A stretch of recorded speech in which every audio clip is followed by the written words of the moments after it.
Obra de generosidad a través del denuncio de qué es la cultura de su país, en un esfuerzo grande por denunciarnos la majestad intelectual de Costa Rica. Pero la majestad intelectual de Costa Rica depende de la majestad intelectual de Alicia Miranda Oelvia, que nos acompaña esta noche aquí para iluminarnos con su palabra. Muchas gracias.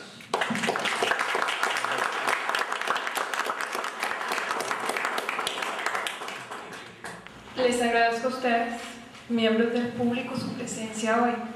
Tengo que agradecer una vez más al eminente intelectual y abogado que honra las letras colombianas, que es humanista, que es político, que ha sido estadista, que es creador, ensayista, el doctor Otto Morales, quien me honró al aceptar mi invitación para presentar el libro. De la misma forma quiero agradecer a mi amigo, al profesor y escritor Edgar Bastidas Urresti, que ha colaborado tanto con la organización de la actividad y con la cultura colombiana en general. Yo escribí este libro entre 2000 y 2001. Visité Guatemala una única vez en noviembre de aquel año.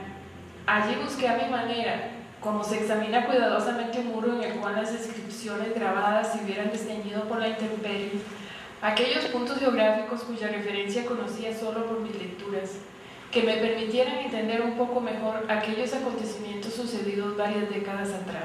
Yo creo que las consecuencias en América Central de la caída de Arbenz en 1954 fueron como las múltiples manifestaciones de la furia de la naturaleza cuando explota un volcán, con las cuales todos los centroamericanos estamos familiarizados, se extienden por todas partes y se afincan hondamente.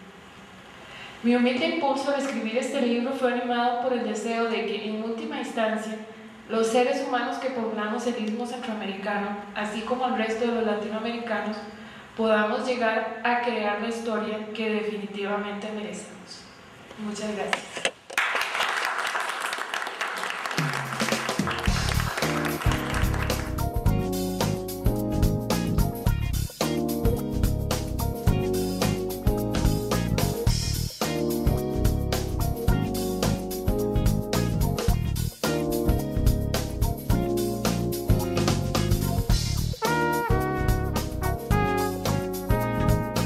No es un libro novelado, sino que se cierne a que los acontecimientos históricos tal como ocurrieron. De modo que no es una historia que como la que o una versión como las que se conocen, ¿sí?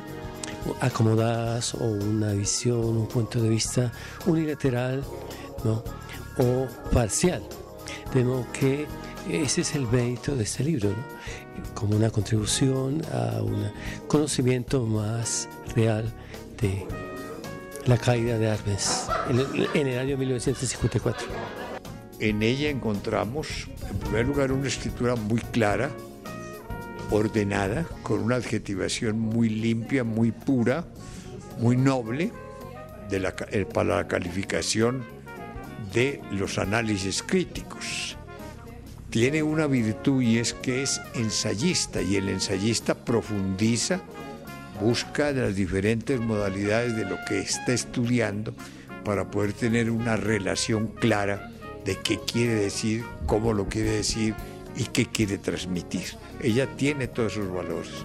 Entonces estamos frente a una escritora con una gran cantidad de recursos idiomáticos y de recursos literarios y de recursos culturales de erudición que le permiten tener un mensaje muy claro para el destino indoamericano. Este libro trata específicamente sobre el jaque mate, o sea, la caída del presidente Arbenz, que fue efectivamente desde el punto militar un jaque mate, es decir, una movida en la cual cae el rey. Esta es una movida de ajedrez en la cual cae el rey y con él la reina.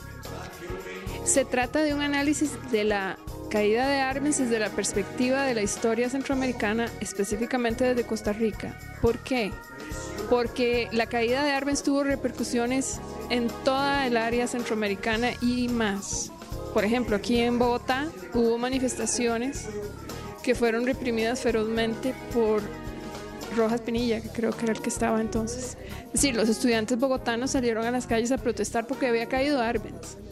Igualmente hubo manifestaciones en México, en Chile, en Francia, en muchísimos países del mundo por la caída de Arbenz.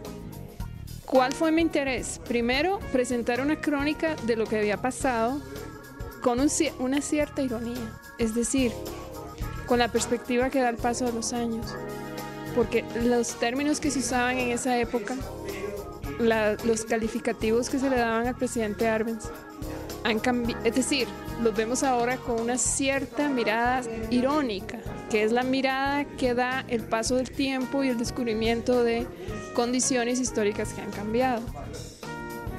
Porque en esa época decirle comunista a una persona, como se le decía al presidente Arbenz, tenía una connotación ominosa, muy sangrienta. El paso del tiempo mostró, bueno, pues que los estados que en esa época se llamaban comunistas iban a caer, cosa que no se sabía en ese momento, y que Arbenz, y cuál era el papel de Arbenz en realidad, qué era lo que Arbenz quería, qué era lo que los guatemaltecos querían. Lo que yo investigué es que ellos querían nacionalizar los terrenos bananeros y querían modernizar Guatemala y darle a los guatemaltecos la oportunidad de manejar su propio país, cosa que no se pudo hacer. Este es un libro histórico sobre la caída de Jacob Arbenz, de cómo es el imperialismo, maneja las transnacionales a través del poder del Estado, muchas de sus modalidades, cosa que nos puede suceder en el futuro más cercano de Colombia, por ejemplo. Me impacta mucho ver mujeres escribiendo sobre historia.